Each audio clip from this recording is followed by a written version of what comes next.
तो गाइस कैसे हैं आप सब लोग। क्रॉनिकल ऑफ अ सेंट के एपिसोड 09 के साथ हाजिर हो। तो लास्ट एपिसोड के एंड पे हमने देखा था कि हमारा वैंगलिन जो था वो नदी के किनारे जाकर बैठ जाता है, वहां पर बैठकर कल्टीवेट करना शुरू कर देता है, जबकि उसका मास्टर बेचारा वहीं पर खड़ा सारा दिन इंतजार करता रहता है कि कब यहाँ पर से उठे और जाकर अपना सीक्रेट दिखाए, यानी कि उस बॉटल को ढूंढ कर लाए। तो दोपहर के वक्त वो फिर से उठता है और कहता है कि मैंने यहाँ पर बैठकर कल्टीवेट किया, जहाँ पर कल्टीवेट करना काफी ज्यादा बेहतर साबित हुआ, क्योंकि यहाँ पर नदी और आसपास के पेड़ पौधों के अंदर से जो एनर्जी निकल रही थी वो काफी ज्यादा इफेक्टिव थी। फिर साथ ही वो कहता है कि चलो यहाँ पर आप आगे बढ़ते हैं और जाकर उस बॉटल को ढूंढना स्टार्ट करते हैं, जबकि उसका मास्टर सोच रहा था कि ये बेवकूफ लड़का, मुझे लगता है कि इस बेवकूफ लड़के की बैठ कर टांगे दुख रही होंगी, क्योंकि ये काफी देर से एक ही जगह के ऊपर क्रॉस लॉक करके बैठा हुआ था, जबकि हमारे वैंगलिन की वाकई वहां पर टांगे सो चुकी होती हैं। और आपको पता है कि टांगे सोना क्या होता है, क्योंकि उसकी टांगे वहां पर बैठकर नाम हो चुकी हैं। और इसी के साथ ही मास्टर जैसे उसके पीछे चलना स्टार्ट करता है तो मास्टर कहता है कि यहाँ पर खड़े खड़े मेरी टांगे भी दर्द करना शुरू कर दी। और दूसरी तरफ वैंगलिन को दिखाता है कि वो चलते हुए जा रहा था। इसी के साथ उसे फिर से वहां पर एक पेड़ मिलता है, उस पेड़ के ऊपर वही गॉड्स लटकी होती हैं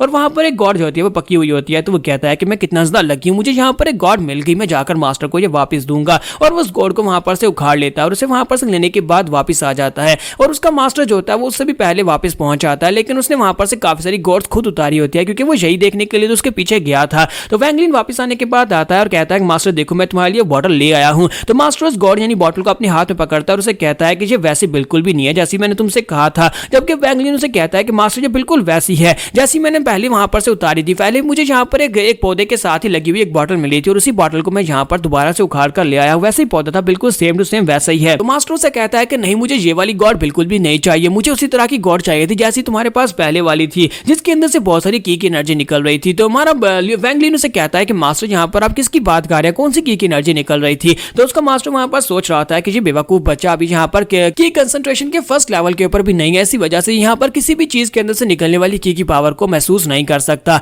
इसी वजह से मुझे लगता है कि इस बेवकूफ को उस बारे में नहीं पता होगा, इसने वहां पर उस गॉड को अपने पास रखा हुआ था और उसके अंदर से पानी पी रहा था और उसके बाद मैंने उसको महसूस कर लिया और उसके पास से ले लिया, इसी वजह से अब यहाँ पर इस तरह की गॉड उठार कर ले आया है। हालांकि मैंने उस पौधे को जाकर पूरी तरह से चेक किया था, उसके ऊपर जितने भी गॉड्स लगी हुई थी वो सारी की सारी बिल्कुल नॉर्मल थी, उनके अंदर से कोई भी की पावर निकल नहीं रही थी। तुम्हारा वैंगलिन उनसे कहता है कि मास्टर मैंने यहाँ पर इस बारे में कुछ भी नहीं सुना, आप यहाँ पर क्या कह रहे हैं, आपने यहाँ पर कहा था कि अगर मैं यहाँ पर आपके लिए गॉड लेकर आऊंगा तो आप मुझे इनाम देंगे, मेरा क्रिस्टल कहाँ पर है, तो प्लीज मास्टर मुझे यहाँ पर मेरा क्रिस्टल दे दे। उसका मास्टर सोच रहा था कि मुझे लगता है कि अब यहाँ पर इसके पीछे पूरा एक दिन जाया करने के बाद मुझे लगता है कि अगर मैं यहाँ पर इस लड़के को इसकी कंसंट्रेशन के फर्स्ट लेवल पर पहुंचा देता हूं तो उसके बाद ये लड़का अपने सीक्रेट्स मुझे बता देगा, या फिर ये लड़का यहाँ पर इन बॉटल्स के अंदर से एनर्जी को महसूस करना शुरू कर देगा और उसके बाद मेरे लिए वैसी एक बॉटल और ढूंढ कर ले आएगा, क्योंकि पहली वाली बॉटल के अंदर से जो एनर्जी निकल रही थी वो सारी की सारी तो मैंने ऑब्जर्व कर ली है। फिर साथ ही मास्टर अपने पास से क्रिस्टल निकाल कर उसे दे देते हैं और कहते हैं कि ये लो ये वो क्रिस्टल है, इसको यहाँ पर अपने लिए यूज करो, इसकी मदद से तुम यहाँ पर अपनी बॉडी के अंदर काफी सारी की एनर्जी को ऑब्जर्व कर सकते हो। 10 दिन के अंदर अंदर तुम्हें इस क्रिस्टल की एनर्जी को ऑब्जर्व करके अपने आप को की कंसंट्रेशन के फर्स्ट लेवल पर पहुंचाना होगा। तो वो कहता है कि मास्टर क्या वाकई में यहाँ पर ऐसा हो सकता है, तो वो कहते हैं हाँ ऐसा हो सकता है, आप जाओ जल्दी से यहाँ से चले जाओ। और इसी के साथ ही हमारा वैंगलिन वहां पर से उस क्रिस्टल को लेकर बाहर निकल आता है, जबकि उसका मास्टर सोच रहा था कि मुझे यहाँ पर इस बेवकूफ की बिल्कुल ही परवाह नहीं है, ना ही मुझे यहाँ पर इसकी परवाह, ना ही मैं यहाँ पर इस बच्चे को रेज करना चाहता हूँ, ना ही अपना डिसाइपल बनाना चाहता हूँ, मैं तो सिर्फ और सिर्फ अपने मकसद के लिए से यहाँ पर ये क्रिस्टल भी दे रहा हूँ। अगर ये क्रिस्टल लेने के बाद भी ये मुझसे झूठ बोलेगा और मुझे वहां पर वैसी एक गॉड लेकर नहीं देगा तो इसका मतलब यह है कि ये मुझसे झूठ बोल रहा है और मैं यहाँ पर इस लड़के को पर्सनली अपने हाथों के साथ मार डालूंगा। तो हमारा वैंगलिन जो था अपने रूम के अंदर चला जाता है और उस क्रिस्टल को लेकर जाकर उसकी एनर्जी को ऑब्जर्व करने के लिए, जबकि उसका मास्टर उसके लिए वहां पर एक स्पेशल केमिकल बनाकर लेकर आ रहा था, यानी कि एक स्पेशल काढ़ा बनाकर लेकर आ रहा था और साथ ही सोच रहा था कि ये एक बहुत ही स्पेशल मेथड है, क्रिस्टल की मदद से अपनी बॉडी के अंदर की कंसंट्रेशन के फर्स्ट लेवल पर पहुंचना, ये एक बहुत ही इंपॉसिबल मेथड है। लेकिन जो यूनिक लोग होते हैं, यानी कि कुछ ऐसे लोग होते हैं जिनकी बॉडी के अंदर की पावर पहले से मौजूद होती है, उनकी इननेट पावर्स की वजह से वो लोग इस मेथड को बड़ी आसानी से अपना लेते हैं और वो डायरेक्टली की कंसंट्रेशन के फर्स्ट लेवल के ऊपर ब्रेक थ्रू कर लेते हैं। लेकिन अगर ये लड़का वाकई में स्पेशल है तो फिर ये लड़का बड़ी आसानी के साथ ब्रेक थ्रू कर लेगा। मैं यहाँ पर इसकी पूरी मदद करूंगा, इस काढ़े की मदद से मैं इसकी मदद करने वाला हूँ। लेकिन अगर ये स्पेशल नहीं हुआ तो फिर इस लड़के को बहुत ही बुरी तरह से साइड इफेक्ट्स होने वाले हैं और ये लड़का दोबारा कभी जिंदगी में कल्टीवेट भी नहीं कर पाएगा। तुम्हारे वैंगलिन को दिखाता है कि वो अंदर बैठा होता है, कल्टीवेट कर रहा होता है, जबकि उसका मास्टर उसके लिए काढ़ा लेकर आता है और उसे कहता है कि इसे पी लो। वैंगलिन कहता है कि मास्टर अब ये क्या चीज है, तो मास्टर से कहता है कि ये एक बहुत ही स्पेशल मेडिसिन है, ये तुम्हारी मेडिटेशन में तुम्हारी मदद करेगी। इस मेडिसिन को पीने के बाद जब तुम क्रिस्टल की एनर्जी को ऑब्जर्व करेगे तो वो बड़ी आसानी के साथ तुम्हारी बॉडी में ऑब्जर्व हो जाएगी। तो वैंगलिन कहता है क्या वाकई में, और साथ ही वो हंसते हुए जल्दी से उस काढ़े को पी जाता है। जैसे ही वो उस काढ़े को पीता है इसी के साथ उसका दिल वहां पर दर्द करना शुरू कर देता है। वो अपनी चेस्ट पे हाथ रखता है और कहता है कि मास्टर ये क्या था, मुझे क्या हो रहा है, ऐसा लग रहा है जैसे कि मेरी चेस्ट के अंदर आग लगी हो। तो उसका मास्टर वही जल्दी से अपने हाथ को आगे बढ़ाता है, अपने हाथ को उसकी चेस्ट उसके ऊपर रखता है और साथ ही अपनी एनर्जी को उसकी बॉडी के अंदर इम्ब्यूट करता है ताकि उसे वहां पर काफी सुकून मिल सके। तो वो उसे कहता है कि अब तुम्हें कैसा महसूस हो रहा है, चलो जल्दी से अब यहाँ पर कल्टीवेट करना स्टार्ट करो। मेडिसिन का इफेक्ट खत्म होने से पहले पहले तुम्हें यहाँ पर की कंसंट्रेशन के फर्स्ट लेवल पर ब्रेक थ्रू करना है। और हमारा वैंगलिन वहीं पर बैठ के कल्टीवेट करना स्टार्ट करता है। तो मास्टर उसका सोच रहा था कि अब जबकि मैं यहाँ पर इसकी मदद कर रहा हूँ, यानी कि अपनी की पावर इसकी बॉडी के अंदर एंटर कर रहा हूँ और साथ इसने मेडिसिन भी है और साथ इसके पास क्रिस्टल भी है,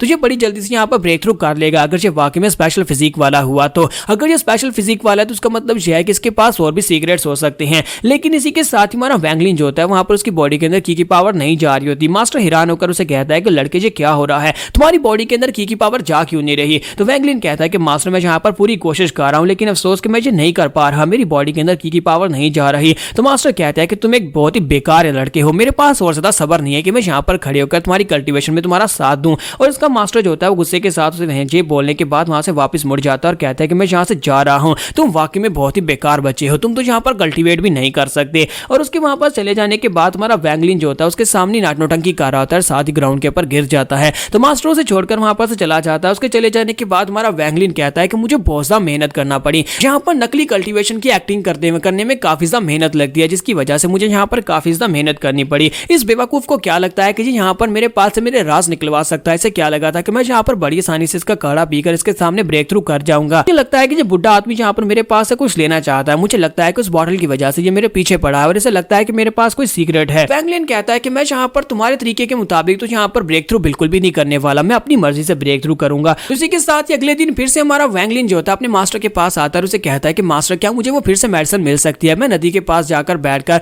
इसे पीकर कल्टीवेट करने की कोशिश करूंगा, शायद मैं की कंसंट्रेशन के फर्स्ट लेवल पर ब्रेक थ्रू कर लूं। तो मास्टर उसे काढ़ा दे देते हैं और उसका पीछा करते हैं। तो वो नदी के किनारे जाकर काढ़े को पीकर कोशिश करता है लेकिन फिर से फेल हो जाता है और इसी के साथ ही पूरा एक महीना गुजर जाता है। मास्टर बेचारा काफी ज्यादा परेशान होकर बैठा होता है और कहता है कि पूरा एक महीना गुजर चुका है, वो बेवकूफ बच्चा यहाँ पर ब्रेक थ्रू नहीं कर पा रहा, इस गॉड के अंदर जितना पानी था वो सारे का सारा खत्म हो चुका और इसके अंदर जितनी एनर्जी थी वो सारी भी खत्म हो चुकी है। मुझे लगता है कि यहाँ पर वो लड़का मुझे अपना सीक्रेट नहीं बताना चाहता और उस लड़के के पास कोई सीक्रेट होगा भी नहीं। हो सकता है कि उस लड़के की किस्मत अच्छी थी जो उसके हाथ ये गॉड लग गई और मुझे नहीं लगता कि उसके पास यहाँ पर कोई सीक्रेट है। अब जबकि उसके पास कोई सीक्रेट नहीं है तो फिर मैं किसी ऐसे बेकार बच्चे को जो कि की कंसंट्रेशन के फर्स्ट लेवल पर ब्रेक थ्रू भी नहीं कर सकता, उसे अपने डिसाइपल तो बिल्कुल भी नहीं बना सकता। मुझे यहाँ पर उस लड़के से छुटकारा पाना होगा, मुझे उस लड़के को जान से मारना होगा ताकि वो लड़का जो है यहाँ पर उसकी एग्जिस्टेंस खत्म हो जाए। इसी के साथ ही मास्टर जो होता है उसी वक्त फैसला कर लेता है, उठकर खड़ा हो जाता है, काफी ज्यादा गुस्से में होता है। वो कहता है कि मैं उस बच्चे को बिल्कुल भी नहीं छोड़ूंगा, उस लड़के ने यहाँ पर मुझे पूरे एक महीने के लिए बेवकूफ बनाया, मैं पूरे एक महीने के लिए उसका पीछा कर रहा था लेकिन मेरे हाथ बिल्कुल खाली हैं। और इसी के साथ ही बाहर फिर से बारिश हो रही होती है, बिजली चमक रही होती है और हमारा वैंगलिन जो होता है वो अपने बिस्तर के ऊपर बड़े आराम से लेटा होता है और वहीं पर सोते सोते वो सपना देख रहा होता है कि उसने ब्रेक थ्रू कर लिया और वो काफी ज्यादा खुश हो जाता है और कहता है कि देखो मैंने यहाँ पर ब्रेक थ्रू कर लिया। इसी के साथ उसके सामने उसका मास्टर आकर खड़ा हो जाता है तो वो उसे देखकर बहुत ज्यादा घबरा जाता है। तो वैंगलिन अपनी आंखें खोलता है और कहता है कि ये तो सिर्फ एक सपना था, असल में मास्टर वहां पर नहीं था। लेकिन जैसे वो अपनी आंखें खोलकर साइड के ऊपर देखता है उसका मास्टर वहीं पर उसके कमरे में खड़ा होता है तो वो उसे देखकर जल्दी से उठकर बैठ जाता है और कहता है कि मास्टर तुम यहाँ पर क्या कर रहे हो। तो उसका मास्टर जल्दी से अपना हाथ आगे बढ़ाता है, उसको गले से पकड़ता है, उसका गला दबाना शुरू कर देता है और कहता है बेवकूफ बच्चे, मैं यहाँ पर अब तुम्हारी और ज्यादा बेवकूफी को बर्दाश्त नहीं करने वाला, तुम्हें यहाँ पर मरना होगा। और साथ ही उसका गला दबाना शुरू कर देता है। जबकि हमारा वैंगलिन सोच रहा था कि ये तो वाकई में मुझे मारना चाहता है, क्या मैं यहाँ पर इसे बीड के बारे में बता दूं कि मेरे पास जो सीक्रेट चीज है वो एक बीड है जिसके अंदर से वो सारी एनर्जी निकलती है। यहाँ पर हम लोग अपनी एपिसोड 09 का एंड करेंगे। नेक्स्ट एपिसोड में देखेंगे कि आगे हमारा वैंगलिन क्या करेगा, क्या वो इसे बीड के बारे में बता देगा या फिर यहाँ पर मर जाएगा। तो एपिसोड की एक्सप्लेनेशन अच्छी लगी हो तो कमेंट करके जरूर बताइएगा और वीडियो को लाइक करना मत भूलिएगा। Thank you.